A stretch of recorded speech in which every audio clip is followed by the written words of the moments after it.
Clinical. আচ্ছা, ক্লিনিক্যালের ভেতরে আমরা ফার্স্টে যাই যে ক্লিনিক্যালের ভেতরে আমরা কি কি করি। ক্লিনিক্যালের ভেতরে আমরা কিছু এক্সামিনেশন করি পেশেন্টের, যেটাকে আমরা বলি জেনারেল এক্সামিনেশন।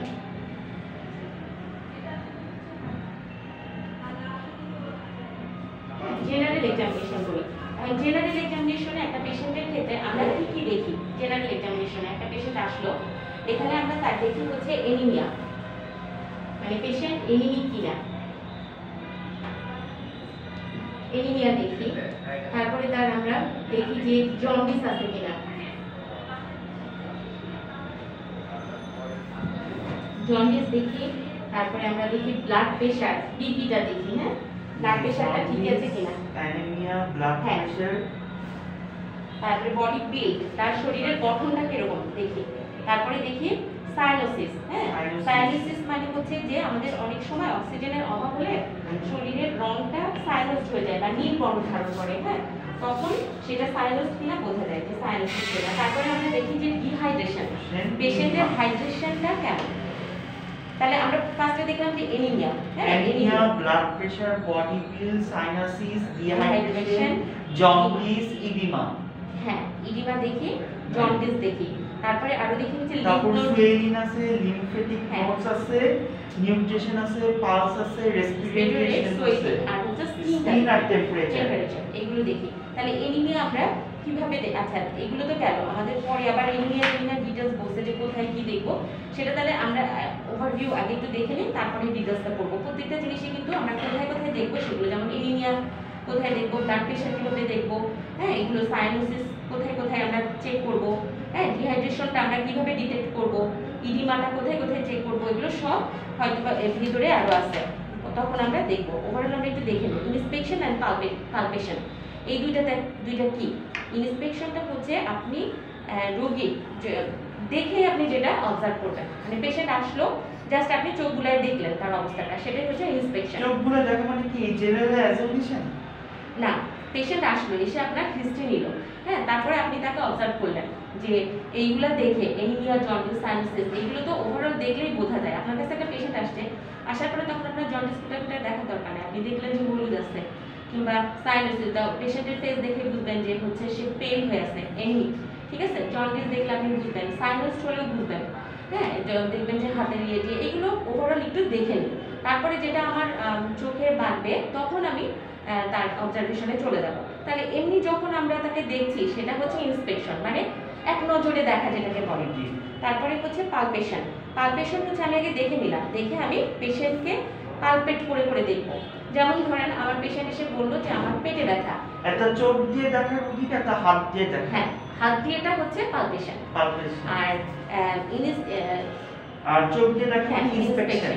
আর পালপেশন হচ্ছে আমি ফিল করে করে পেশেন্টকে দেখবো। ঠিক আছে, যেমন হচ্ছে আমি যখন লাং দেখবো, লাংয়ের ক্ষেত্রে পালপেশন বা পারকাশন করে করে দিয়ে দিয়ে আমরা সাউন্ড দেখি। প্রত্যেকটা ইন্টারকোস্টাল স্পেস, রিবস থাকে না, রিবসের ইন্টারকোস্টাল স্পেসে আমরা দেখি যে পানি আছে কিনা কিংবা সাউন্ডটা কিরকম পাচ্ছে, এটা দেখি। ধরেন পেটে ব্যথা নিয়ে আসছে পেশেন্ট, তাহলে আমরা কোন কোন রিজিয়নে পেশেন্টের ব্যথা হলে কি কি হতে পারে, যেমন অ্যাপেন্ডিক্সের ক্ষেত্রে ম্যাকবার্নিশ পয়েন্ট আছে, ওইখানে আমরা যদি প্রেস করি ওইখানে ব্যথা হবে। গল ব্লাডারের একটা পয়েন্ট আছে, ওইখানে টিপ দিলে বা প্রেস করলে ওইখানে ব্যথা হবে। কোন রিজিয়নে কোন কোন অর্গান আছে সেই অর্গানগুলো আমরা জানি মোটামুটি অ্যানাটমিতে, ওই রিজিয়নগুলোতে ব্যথা হলে আমরা সাসপেক্ট করতে পারি যে ওইখানের কোনো একটা অর্গানে হয়তো বা সমস্যা হয়েছে। তাহলে আমরা পালপেশন করে দেখব পেশেন্টের। তারপরে হচ্ছে অসকালটেশন, অসকালটেট করি আমরা হচ্ছে স্টেথো দিয়ে, রোগ নির্ণয়ের পদ্ধতিকে অসকালটেশন বলে। স্টেথোস্কোপ দিয়ে আমরা যখন দেখব তখন সেটা হচ্ছে অসকালটেশন। হ্যাঁ, সাউন্ড শুনে শুনে আমরা দেখব, বিশেষ করে কাশি হলে, ঠান্ডা হলে, অ্যাজমার পেশেন্ট হলে, তারপরে যার শ্বাসকষ্ট আছে, অ্যাজমা, এই ধরনের পেশেন্টগুলোকে আমরা কি করি যে স্টেথোস্কোপ লাগায় লাগায় দেখি যে ঘর শব্দ করছে কিনা, হুইস যেটা বলে যে বাঁশির মতো শব্দ করছে কিনা, হ্যাঁ, এইগুলা দেখি। এগুলো কি বোঝায় যে এই যে শব্দটা হচ্ছে কেন, কারণ কি আমাদের যখন অ্যাজমা পেশেন্টের যেটা হয় কি ব্রঙ্কাসটা কনস্ট্রিক্ট করে দেয়, তখন কি হয় একটা জায়গার ভিতর দিয়ে যখন ফোর্সফুলি বাতাসটা ঢোকে তখন দেখবেন যে দুইটা বিল্ডিং এর মাঝখান দিয়ে যখন খুব জোরে বাতাস হয় শো শো শো একটা শব্দ জি, হয় না, জি, জি। ঠিক সেরকমই হয় হচ্ছে আমাদের ওই ব্রঙ্কাসের ভেতর দিয়ে যখন ব্রঙ্কাসটা যখন কনস্ট্রিক্ট হয়ে যায়, যখন বাতাসটা যায় তখন কি হয় শো শো শব্দ করে। ওইটা তখন আমরা অস্কালটেট করে দেখতে পারি। হ্যাঁ, বাচ্চাদের ক্ষেত্রেও বোঝা যায়। এটা হলো আমাদের অস্কালটেশন গেল। তারপরে হচ্ছে পারকাশন। পারকাশনটা হচ্ছে বিভিন্ন, এটা সাধারণত চেস্টেও করি আমরা, পারকাস করি এবং অ্যাবডোমেনেও করি। এটা কি হয়, এটা আমরা হচ্ছে ওই যে বললাম যে বডিতে হাত রেখে তার উপর আঙ্গুল দ্বারা টোকাতে রোগনির্ণয় পদ্ধতিকে পারকাশন বলে। হ্যাঁ, পারকাশন বলে। ওটা কি করতে হয়, আপনার ওই যে ইন্টারকোস্টাল স্পেসে এই যে জাস্ট এইভাবে এই আঙ্গুলে করা। হ্যাঁ, আঙ্গুলে মাঝখানের আঙ্গুলটাতে করতে এটা হবে। দ্বারা কি বুঝলি তো বল। এটা দিয়ে বুঝবেন আপনি যদি ডাল পান, ডাল মানে শব্দটা যেটা হয়, এটা প্র্যাকটিক্যালি করলে ভালো হতো, এক ধরনের সাউন্ড হবে। হ্যাঁ, মানে একটা ফাঁপা জায়গাতে যখন আপনি পারকাস করবেন তখন একটা শব্দ হবে, আর একটা হার্ড জায়গা, শক্ত জায়গার উপরে বা ভেতরে কোনো পানি আছে, হ্যাঁ, পানির উপরে যখন আপনি পারকাস করবেন তখন যে শব্দটা হবে ওটাকে ডাল সাউন্ড বলে। হ্যাঁ, আর এমনি যখন ওখানে কোনো শুধু গ্যাস আছে, মানে বাতাস আছে, লাঙের ভেতরে তো ইজিলি বাতাস থাকে, কিন্তু প্যাথোলজিক্যালি হলে সেখানে পানি জমতে পারে। তাহলে যখন আমি বাতাসের মধ্যে পারকাস করব ইন্টারকোস্টাল স্পেসগুলোতে, তখন এক রকমের শব্দ যেমন এখানে একটা পানি নাই, ওরকম কোনো শব্দ নাই। না, শব্দ হবে, কিন্তু যখন বাতাসেও শব্দ হবে, কিন্তু শব্দের ভিন্নতা আছে। ঠিক আছে, আর যখন আপনি ওই পানিযুক্ত জায়গাটার মধ্যে পারকাস করবেন তখন আরেক ধরনের, ওটাকে শব্দটাকে বলে ডাল শব্দ। ঠিক আছে, এটা হচ্ছে পেশেন্টের আসলে দেখতে দেখতে এই অভিজ্ঞতাটা হয় যে পারকাশন করলে ডাল শব্দ কোনটা হয় বা কি ধরনের হয়, এয়ারের মধ্যে এয়ার যদি থাকে নরমালি কিরকম শব্দ হয়, হ্যাঁ, এটা বোঝা যায়। তারপরে হচ্ছে এটাকে আমরা পারকাশন বলছি, মানে আঙ্গুল দিয়ে আমরা টোকা দিয়ে দিয়ে দেখবো, যে পারকাস করে করে দেখবো। তারপরে বলছে যে basic idea, mention the basic idea about auscultation. অস্কালটেশনের ক্ষেত্রে বলছে যে স্টেথোস্কোপ দ্বারা হার্ট আমরা কি কি দেখে থাকি, আমরা দেখি যে হার্ট সাউন্ডটা দেখি, অস্কালটেট করে আমরা দেখি যে হার্ট সাউন্ডটা ঠিক আছে কিনা, হার্ট সাউন্ডের ভিতরে রেগুলার হচ্ছে কিনা, রেট, রিদম, ভলিউম এগুলো ঠিক আছে কিনা সেগুলো আমরা দেখি।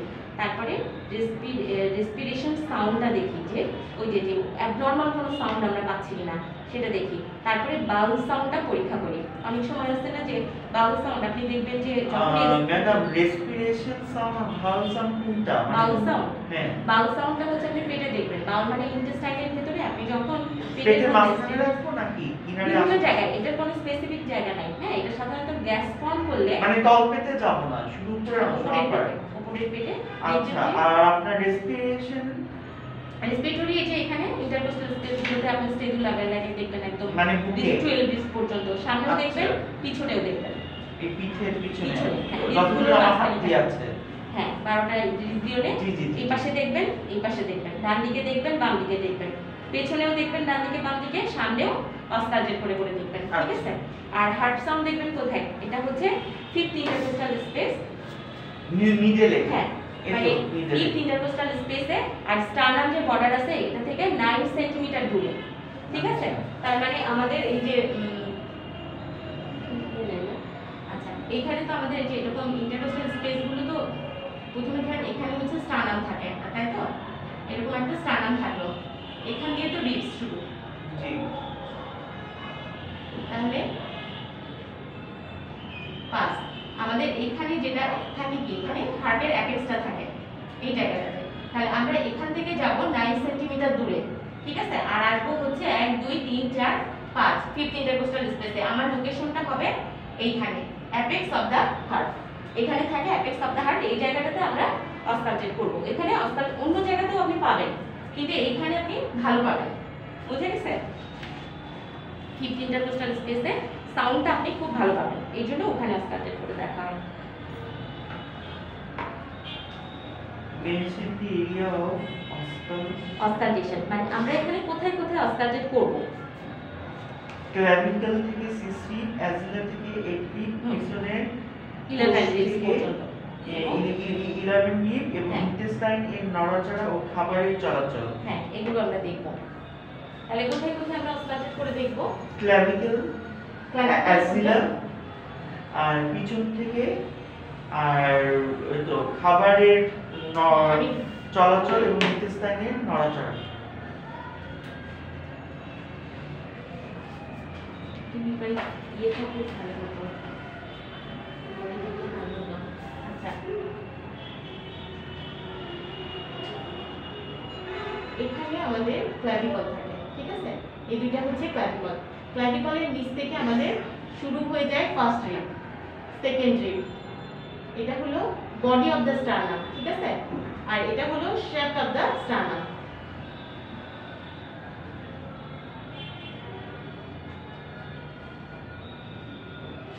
এরকম করে থাকে তো, তার মধ্যে এটা হচ্ছে ক্ল্যাভিকল। ক্ল্যাভিকলে তাহলে আমরা কোথায় দেখব? ক্ল্যাভিকল থেকে 6 রিব পর্যন্ত দেখব। ক্ল্যাভিকল থেকে শুরু করে 6 রিব। আমরা কিন্তু এই রিবসের উপরে দেখব না, ঠিক আছে? রিবসের উপরে কিন্তু আপনি কিছু শুনতে পাবেন না, কারণ এটা বোনস। মাঝখানে দেখতে হবে। এখানে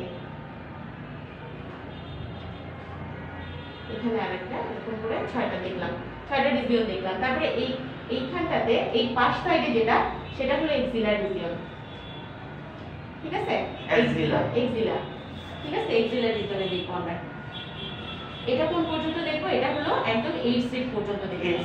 হ্যাঁ, 8 রিব পর্যন্ত দেখবো এক্সিলা, একদম এই যে ল্যাটারালি যে এক্সিলা, এখান দিয়ে আমরা দেখবো। তাহলে ফার্স্টে সামনে দিয়ে দেখলাম, এটা কিন্তু দুই পাশেই করতে হবে। ফার্স্টে সামনে সামনে দেখলাম, তারপরে এক্সিলারি রিজিয়ন দেখবো, এবং তারপরে পিছনে দেখবো। পিছনে কোথায় দেখবো? পিছনে ওই যে ওই রিবসের মাঝখানে এখানে আমরা একদম 11 রিবস পর্যন্ত অস্কালটেট করবো, এক পাশে এক পাশে, এবং মিড রিজিয়ন বরাবর করলে ভালো হয় এটা, ঠিক আছে? আর অস্কালটেট ওই নাভির চারপাশে অনেক সময় দেখি যে ওই পেটে ব্যথা রুগী বা এই ধরনের আসলে অনেক সময় যে বাউলের মুভমেন্টটা বেশি হয় ইন্টেস্টাইনে, যে পেরিস্টালটিক মুভমেন্টটা যখন বেশি হয়, কিংবা যদি গ্যাস্ট্রন বেশি করে, তাহলে সেই ক্ষেত্রে যে অস্কালটেট করে আমরা দেখতে পারি এই ইন্টেস্টাইনের নড়াচড়াটাই কিন্তু পেরিস্টালটিক মুভমেন্ট, ঠিক আছে? মোচড় দিয়ে যে নড়াচড়া, এটাকে পেরিস্টালটিক মুভমেন্ট বলে।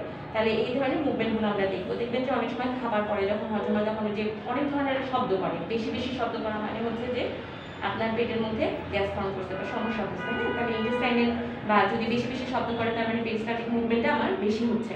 তাহলে এই রিজিয়নগুলো আমরা অস্কালটেট করে দেখবো।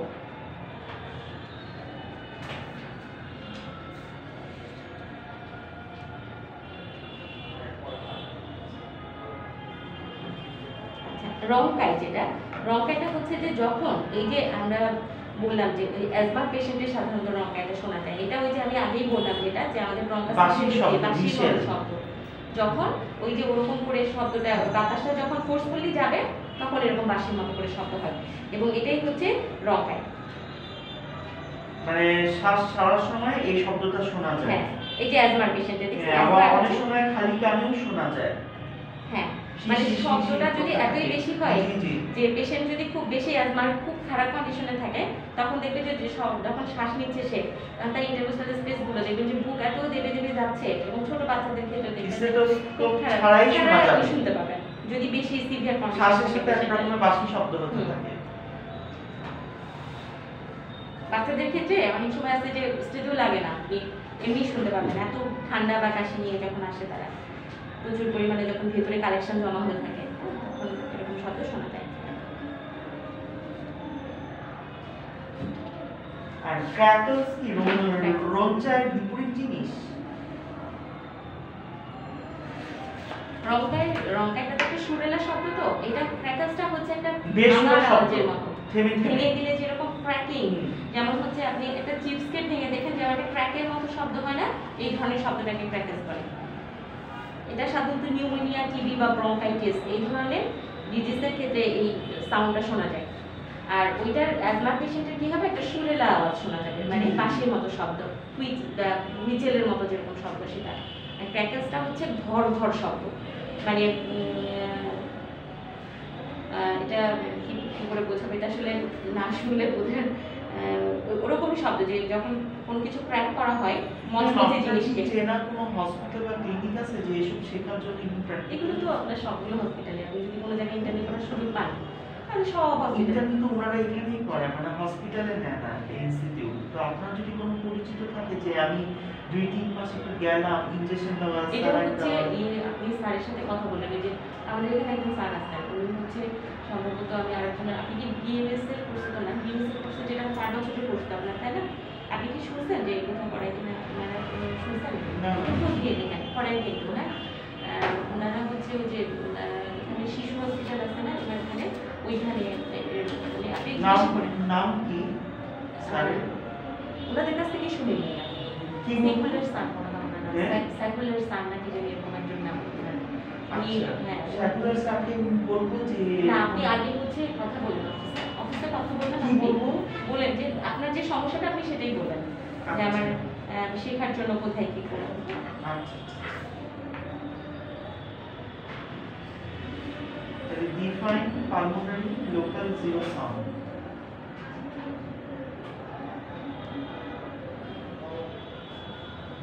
মানে আমরা যখন অস্কারডেট করতেছি হ্যাঁ কোনো জায়গায় যখন শব্দটা শোনা যাচ্ছে না এরকম হয় যখন তখন সেটাকে আমরা বলি লোকাল জিরো সাউন্ড আচ্ছা আচ্ছা আচ্ছা আচ্ছা বুঝে ফেলছি এখন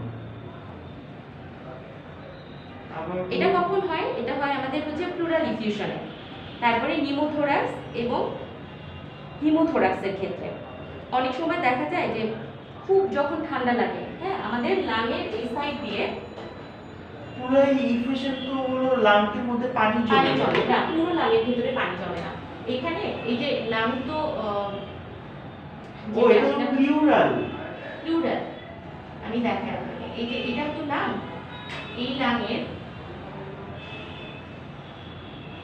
এরকম তো এইখান দিয়ে একটা স্পেস থাকে এটাকে প্লুরাল স্পেস বলে মানে লাং আর প্লুরাল এই দুইটার মাঝখানে যে স্পেসটা এই স্পেসের ভিতরে পানি জমে এর ভিতরে কিন্তু না যখন এর ভিতরে পানি জমে তখন কি হয় এই পানি যখন পানির পরিমাণটা বেশি হতে থাকে তখন এটা লাংকে কি করবে চাপ দিবে না চাপ দিবে। তখন প্রচুর পরিমাণে শ্বাসকষ্ট হবে পেশেন্ট শ্বাসই নিতে পারবে না এবং প্রচুর ব্যথা হয় এইটাকে যখন পানি জমে জায়গাটাতে তখন সেটাকে বলে হাইড্রোথোরাক্স পানি জমে হাইড্রো মানে পানি যখন আমার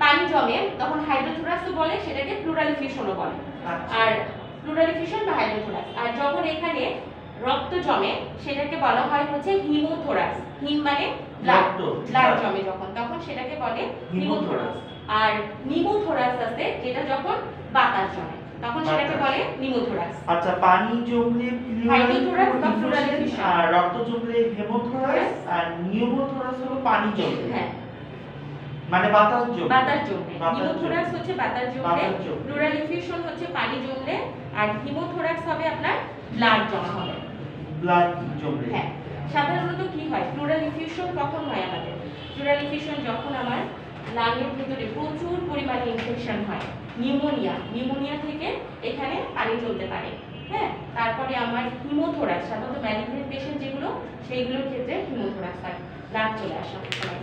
ঠিক আছে আর নিউমোথোরাক্স যেটা মানে হলো আমার যেগুলো মানে অ্যারোবিক অর্গানিজম যেগুলো আমাদের প্রচুর পরিমাণে যে ব্যাকটেরিয়াগুলো আমাদের গ্যাস ফর্ম করে সেই ব্যাকটেরিয়া দিয়ে যখন লাঙে সংক্রমণ হয় তখন হয় হচ্ছে নিউমোথোরাক্স।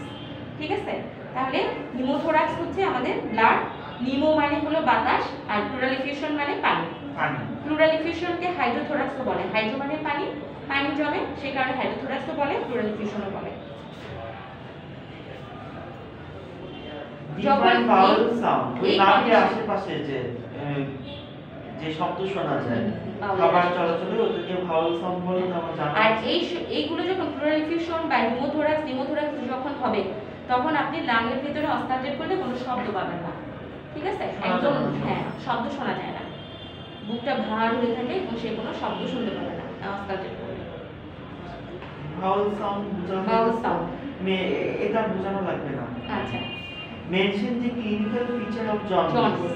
মানে হলুদ বর্ণ থাকে হ্যাঁ। প্রস্রাবে তারপর স্ক্লেরা জিহ্বার নিচে হাতে তালু কিন্তু আগে আপনি বললেন হ্যাঁ, হ্যাঁ। এবং বিলিরুবিনের মাত্রা অনেক বৃদ্ধি বেশি। পায় বিলিরুবিনের পরিমাণটা বেশি হয় হুম। বিলিরুবিন আমরা কিভাবে করব এটা ব্লাড নিয়ে তারপরে আমরা সেরাম সেরাম বিলিরুবিন করি বিলিরুবিন। সেরাম বিলিরুবিন করে যখন এটা তো আমাদের শুধু ডায়রিয়া এবং জন্ডিসের পেশেন্টদের জন্য হ্যাঁ করা হয় সেরাম বিলিরুবিনটা ডিফাইন রোফসিন সাইন ইন উইথ এক্সাম্পল এটা বুঝিয়ে দিলে ভালো আচ্ছা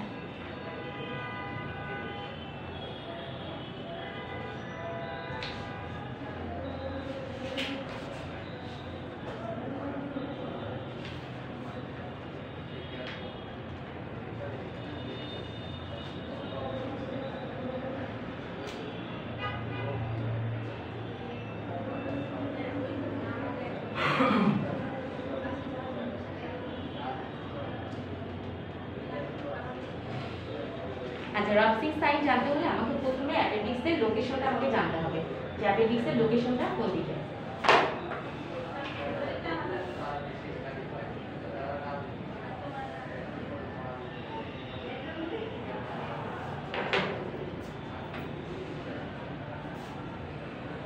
এখানে লিখছে যে লেফট ইলিয়াক অঞ্চলে চাপ দিলে রাইট ইলিয়াক অঞ্চলে ব্যথা অনুভব করাকে, মানে ওখানে চাপ দিলে আবার রাইট ইলিয়াক অঞ্চলে কিভাবে ব্যথা অনুভব করবো? এটা তো এখানে ওই যে আর্টারি যদি অনেক কানেকশন থাকে তো ওই কারণে আপনি যখন ওখানে চাপ দিবেন রাইট ইলিয়াক ফোসাতে ম্যাগনেটিক পয়েন্টে চাপ দিলে ব্যথা অনুভব করবে। অ্যাপেন্ডিক্স থাকলে রোপসিন সাইন পজিটিভ হবে। আচ্ছা আপনি কি বলেন অ্যাপেন্ডিক্সের কি জানি জানতে হবে? কোনটা? সাইন এটা কিছু বলুন। Magnetic point. আচ্ছা অ্যাপেন্ডিক্সের আগে আমরা হলো এটা তো হচ্ছে আইলিয়াক রিজিয়ন, হ্যাঁ এখানে আইলিয়াক রিজিয়নের ক্ষেত্রে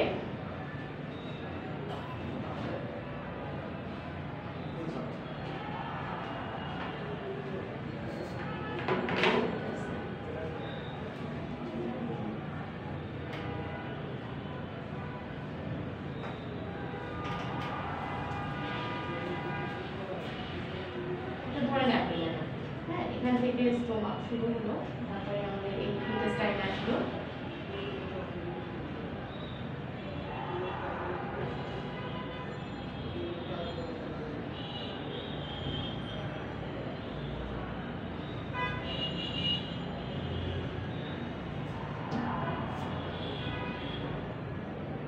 এই যে এইখানে যে এক্সট্রা অ্যাসেন্ডিং কোলনটা এটা অ্যাসেন্ডিং কোলন, হ্যাঁ এটা হচ্ছে ট্রান্সভার্স কোলন, এটা হলো ডিসেন্ডিং কোলন, আর এটা হচ্ছে স্মল ইন্টেস্টাইন। এখানে আছে কি ডিউডেনাম, জেজুনাম, আইলিয়াম।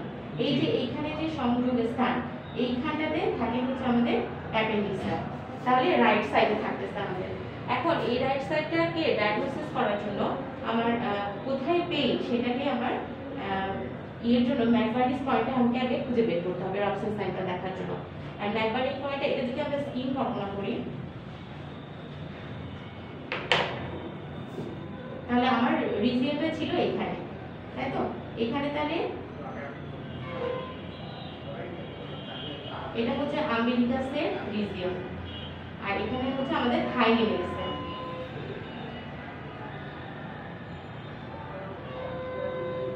এই যে এই পয়েন্টটা হচ্ছে 2/3 আমেরিকাস থেকে 2/3 আর এখান থেকে হচ্ছে 1/3, হ্যাঁ এই দুইটার এই মাঝখানটাকে বলে হচ্ছে ম্যাগবার্নিস পয়েন্ট। ম্যাগবার্নিস পয়েন্ট, আচ্ছা ম্যাগবার্নিস পয়েন্ট, রাইট ইলিয়াকে ম্যাগবার্নিস পয়েন্ট বলে। চাপ দিলে ব্যথা হবে, হ্যাঁ চাপ দিলে ব্যথা হবে এখানে। এটা তো তলপেটে লেফট সাইড না right side? Right side. Right side, right side. হ্যাঁ এখানে যখন আপনি চাপ দিবেন পেশেন্টকে বলবেন যে জোরে করে শ্বাস নিতে, ঠিক আছে শ্বাস নিবে পেশেন্ট, শ্বাস নেওয়ার পরে আপনি এখানে চাপ দিবেন, চাপ দেওয়ার পরে পেশেন্টকে বলবেন আপনি শ্বাসটা ছেড়ে দাও, যে যখন শ্বাসটা ছেড়ে দিবে তখন সে এখানে প্রচুর পরিমাণে ব্যথা অনুভব করবে। আর যখন ইনফ্লাম অ্যাপেন্ডিক্স হয়, হ্যাঁ ইনফ্লাম অ্যাপেন্ডিক্স হয়ে গেলে সে পুরো পেটেই ব্যথা থাকে, তার বমি হয় প্লাস হচ্ছে ব্যথা থাকে প্লাস হচ্ছে এটা তো সিম্পটম গ্যাস্ট্রিকের মতো। হ্যাঁ অনেকটা। তো এটা কি মানে আপনার আল্ট্রাসোনোগ্রামে ধরা পড়ে? হ্যাঁ আল্ট্রাসোনোগ্রামে ধরা পড়ে। আল্ট্রাসোনোগ্রামে হচ্ছে যেটা হয় সেটা হলো যে আপনার এমনি ইজিলি অ্যাপেন্ডিক্সটা দেখা যায় না, ঠিক আছে? আচ্ছা ম্যাম আমার একটা বিষয় এখানে জানার অনেক ইচ্ছা আমার, আল্ট্রাসোনোগ্রাম, সিটি স্ক্যান, এমআরআই এর মধ্যে কি পার্থক্য? আচ্ছা আল্ট্রাসোনোগ্রাম যেটা, হ্যাঁ এটা হলো মানে আপনি যখন চেম্বারে বসেন একজন রোগীকে এমআরআই দিচ্ছে ডাক্তার, আরেকজনকে সিটি স্ক্যান দিচ্ছে, আরেকজনকে আল্ট্রাসোনো দিচ্ছে, ওনার মাথা হঠাৎ করে এসে পড়েছে আল্ট্রাসোনো দিতে হবে বা ওকে সিটি স্ক্যান দিতে হবে, এটা উনি কি দেখে বুঝে? আচ্ছা এটা হলো বোঝা যায় যে ধরেন আমার একটা পেশেন্টের সব টিস্যু কিছু জিনিসের ভালো দেখা যায়, কিছু জিনিস আছে যে আমি এমআরআই এবং যেটা হচ্ছে সিটি স্ক্যানটা হচ্ছে রেডিওথেরাপি, এখানে আমার রেডিয়েশন দিয়ে করতে হবে। আর এমআরআই যেটা এটা হলো ম্যাগনেটিক রেজোনেন্স ইমেজ বলে এটাকে, এটা আমাদের ম্যাগনেটিক একটা শক্তি দিয়ে করা হয়, মানে একটা চৌম্বক শক্তি দিয়ে করা হয়। কিন্তু আমাদের সিটি স্ক্যানে এটাকে বলে কম্পিউটারাইজড টনোগ্রাফি বলে। হ্যাঁ ম্যাম এটাকে এই দুটো জিনিসের পুরো জিনিসটা লিখে দিবেন, তাহলে আমি লিখে দিই তারপর বুঝি আপনার কাছ থেকে।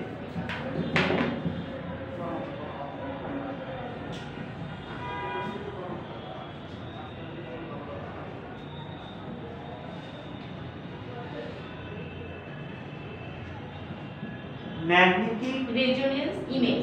ইমেজ। ইমেজ মানে ছবি। সিটি, সিটি মানে হচ্ছে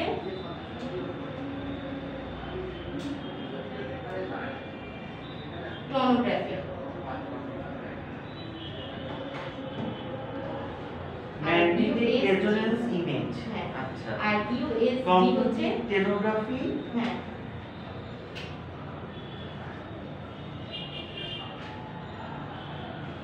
আর ইউএসজি এটাকে বলে আল্ট্রাসনোগ্রাম।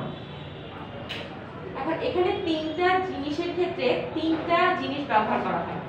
যেমন এইখানে আপনার আল্ট্রাসাউন্ডে যেটা হচ্ছে শব্দ, শব্দর যে ভাইব্রেশন, যে পাওয়ার, তরঙ্গ যেটা, এই তরঙ্গকে দিয়ে করা হয় আল্ট্রাসাউন্ডগ্রাম। মানে কি আপনি শব্দ ক্রিয়েট করলেন, ওইটার যে মাউসটা আছে না, মাউসের মতো যেটা দিয়ে আমরা দেখি, ওইখানে আপনি ইলেকট্রিক্যাল ভাবে, আমাদের এটা তো আপনার ইলেকট্রিক্যালি কানেক্টেড থাকে, এটা দিয়ে একটা সাউন্ড প্রডিউস করা হবে। হ্যাঁ, আপনি যখন এই সাউন্ডটা আমার বডিতে দিবেন বা একটা পেশেন্টের বডিতে দিবেন, তখন এটা ওই ইয়েতে যাবে, বডির ভেতর দিয়ে চলে গেল, এবং ও যেখানে যেখানে যে বাধা পাবে ও সেরকম ছবি ইমেজ তৈরি করবে। ঠিক আছে, ধরেন ও হলো পানির মধ্যে গেল, সাউন্ডটা পানির মধ্যে দিয়ে এক ধরনের ভাইব্রেশন হয়, ও একটা ইমেজ দিবে। ধরেন একটা হার্ড বস্তুর কাছে গেল, সে আপনার বোনসের কাছে গেল, ওখানে বাধাটা অনেক বেশি হবে না, ওখানে ও এক ধরনের ইমেজ দিবে। তারপরে সফট টিস্যুর মধ্যে দিয়ে গেল, অর্গানের মধ্যে দিয়ে গেল, তখন সে এক ধরনের ইমেজ দিবে। এই ইমেজগুলো যে দেয়, এইটা দেখে দেখে মানে আপনি দেখতে দেখতে যখন আপনি একটা ছবি দেখবেন, তখন মনে হবে এটা কি, এটা কিছুই না, শুধু সাদা কালো সাদা কালো। কিন্তু ওই যে ইমেজগুলো দেখতে দেখতে আপনার একটা অভিজ্ঞতা হয়ে যায় যে কোনটা মানে আল্ট্রাসাউন্ড কোন সাইডে করা যায়, শুধু পেটে? হ্যাঁ, আল্ট্রাসাউন্ড পেটে করা যায়, তারপরে আপনি যেগুলো ভেইনগুলো দেখার জন্য করা যায়। হ্যাঁ, এটা হচ্ছে অনেকের ইয়ে আছে, কালার আমি হাতে মাঝে কোনো আল্ট্রাসাউন্ড? হ্যাঁ করে, কালার ডপলার করে। কালার ডপলার যখন দেখবেন, তখন আপনি এই যে ভেইন টেইনগুলো দেখার জন্য, আপনার ধরেন ভেরিকোসিটি হয়েছে, ভেরিকোসিটি হয়েছে, তাহলে আপনার যে রক্তের ফ্লোটা যাচ্ছে, কোথায় আপনার অবস্ট্রাকশন হচ্ছে, বাধা পাচ্ছে কোথায়, মানে উপরের জিনিসগুলো দেখার জন্য আমি আল্ট্রাসাউন্ড করতে পারবো। করতে পারবেন। আর মাসেলের ভিতরে যদি আমি ঢুকি, তখন আমাকে সিটি স্ক্যান করতে হবে। সিটি স্ক্যান হচ্ছে আপনার না, ওইটা দিয়ে যে আপনি শুধু উপরের জিনিসগুলো দেখবেন তা না, আমি তো বললাম এখানে আপনি লিভার দেখতে পারবেন, কিডনি দেখতে পারবেন, তারপর আপনি ফ্লুইড কতখানি আছে, কি ধরনের আছে, সবই দেখতে পারবেন, আপনি বোনসও দেখতে তাহলে পারবেন। আপনারা সিটি স্ক্যান আর এমআরআই কেন দেন? আল্ট্রাসাউন্ড দিয়ে তো আমার সবকিছু বোঝা যায় না। হ্যাঁ, আমার যখন মনে হয় যে আরো ডেফিনিট কোনো কিছু দরকার, হ্যাঁ, তখন আমার কাছে আমার যদি থাকে, যেমন সফট টিস্যু দেখতে চাই আমি, সফট টিস্যু সবচেয়ে ভালো দেখা যায় হচ্ছে এমআরআই। সফট টিস্যু কোনটা? সফট টিস্যু মানে হচ্ছে আমার হচ্ছে ধর আমি ব্রেনের কোনো ইমেজ দেখবো, হ্যাঁ, তখন আমার সেই ক্ষেত্রে আমি ব্রেনের জন্য সিটি স্ক্যানও দেয়, এমআরআই দেয়, কিন্তু এমআরআইটা বেশি ভালো, কারণ এখানে হচ্ছে পেটের জন্য এমআরআই করা যাবে না, হাতে পায়ে এমআরআই করা যাবে না। না, এটা সাধারণত দেয় না, কারণ শুধু ব্রেনের ক্ষেত্রে এমআরআই আর সিটি স্ক্যান। আচ্ছা, সিটি স্ক্যান হলো পেট, হাত, পা। আল্ট্রাসাউন্ডগ্রাম, আল্ট্রাসাউন্ড পাশাপাশি যদি আমি আরো ডিটেইলস জানতে চাই, তখন আমি সিটি স্ক্যান দিব। হ্যাঁ, সিটি স্ক্যান যে বোঝা যাচ্ছে না বা আরো তো আমি গভীরে যেতে চাই, হ্যাঁ, তখন আপনি ইয়ে দিবেন। যেমন অ্যাপেন্ডিসাইটিসে আমি বুঝতে পারতেছি না, তখন আমি সিটি স্ক্যান না, দিলাম। সিটি স্ক্যান দরকার পড়ে না আপনার অ্যাপেন্ডিসাইটিসের জন্য, আপনি বা টিউমার স্টোনের ক্ষেত্রে? টিউমার স্টোনের ক্ষেত্রে আপনি দিতে পারেন। আচ্ছা। আর ধরেন আমার হচ্ছে মাথার মধ্যে একটা টিউমার হয়েছে বা ইয়ে হয়েছে, এই টিউমারগুলা যেগুলো শক্ত হার্ড জিনিস, সেগুলো দেখার জন্য সিটি স্ক্যান বেস্ট। হ্যাঁ, কিন্তু আপনার হলো এমআরআই, এমআরআই কখন ভালো? শুধু ব্রেনের ক্ষেত্রেই করা হয়। ব্রেনের ক্ষেত্রে ধর আমার রক্ত ক্লট হয়েছে কোনো জায়গায়, সফট জায়গায় কোনো জায়গায়, কিংবা ভেতরে কোনো চেঞ্জ হয়েছে, সেটা দেখার জন্য এমআরআইটা বেস্ট। এটা এখানে দেওয়া উচিত ছিল স্যারদের, এটা দেয়নি। মানে এমন কিছু জিনিস দিয়ে আছে,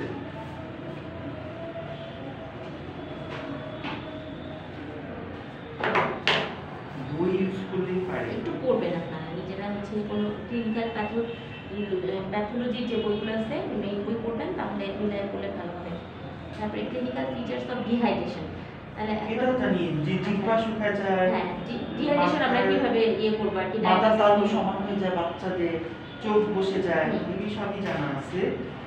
কিন্তু স্কিনের ইলাস্টিসিটি আপনার টেস্ট করতে হবে, কমে যায়, এটা কিভাবে টেস্ট করবেন? এটা আপনি প্রথমে স্কিন পিঞ্চ বলে, এই স্কিনটাকে ধরে আপনি ছেড়ে দিলেন, এটা আমার স্কিনে কি, আমার তো ডিহাইড্রেশন নাই, এটা এমনি চলে যাচ্ছে। যখন ডিহাইড্রেট পেশেন্ট আসবে এরকম করে করে ছেড়ে দিবেন, এটা সহজে যাবে না, আস্তে আস্তে আস্তে আস্তে যাবে। এটা দেখে বোঝা যায় যে পেশেন্টের ডিহাইড্রেশন হয়েছে। আর যখন ডিহাইড্রেশন হবে তখন তো সে পানি খাওয়ার জন্য অস্থির থাকবে, এটা একটা কমন যে পানি খাওয়ার চাহিদা বেড়ে যাবে। আর ইডিমা এটাকে মানে ইডিমা বলে যে আঙ্গুল দিয়ে চাপ দিলে মাংসটা গেটে যায় এবং সহজে ছেড়ে দিলে বসে না, তাকে মানে ইডিমা বলে নাকি? না, এখানে হচ্ছে আঙ্গুলে আপনি ইডিমা কিভাবে আপনি টেস্ট করবেন বা কোন কোন কারণে ইডিমা হয় আপনি কি করবেন, যেখানে যেখানে আমাদের জায়গা যেরকম আমরা এটা কি এই মিডিয়াল ভ্যালিউল আছে, হ্যাঁ ডিহাইড্রেশন ডিহাইড্রেশন না, ডিহাইড্রেশন এটা না, ডিহাইড্রেশন মানে পানি শূন্যতা, ডিহাইড্রেশন হচ্ছে পানি শূন্যতা। আর ইডিমা কি, ইডিমা হচ্ছে আপনার বডিতে পানি জমা, পানি যখন জমে তখন সেটাকে আমরা বলি ইডিমা। ইডিমা হয়ে পানি জমে ফুলে যায় যে এগুলো, সেগুলো হচ্ছে ইডিমা। আর ডিহাইড্রেশন মানে পানি শূন্যতা, মানে পানির অভাব হচ্ছে আপনার বডিতে, সেটা হচ্ছে ডিহাইড্রেশন। ডিহাইড্রেশনের যে বললাম যে কোন কোন জায়গায় দেখবেন, সেটা হচ্ছে জিহ্বা দেখবেন, তারপর চোখ দেখবো, মাথা তালু দেখবো আর স্কিন স্কিন দেখবেন। আর ইডিমার ক্ষেত্রে আঙ্গুল দ্বারা আপনি যখন চাপ দিবেন ওই জায়গাটা তো ফুলে আসবে, গাতা হয়ে যাবে, হ্যাঁ একদম টিপটা বসে যাবে জি। পুরো বৃদ্ধাঙ্গুলি দিয়ে আমরা যখন চাপ দিব। এটা হচ্ছে দুই পায়ের মিডিল ম্যালিউলাসের জাস্ট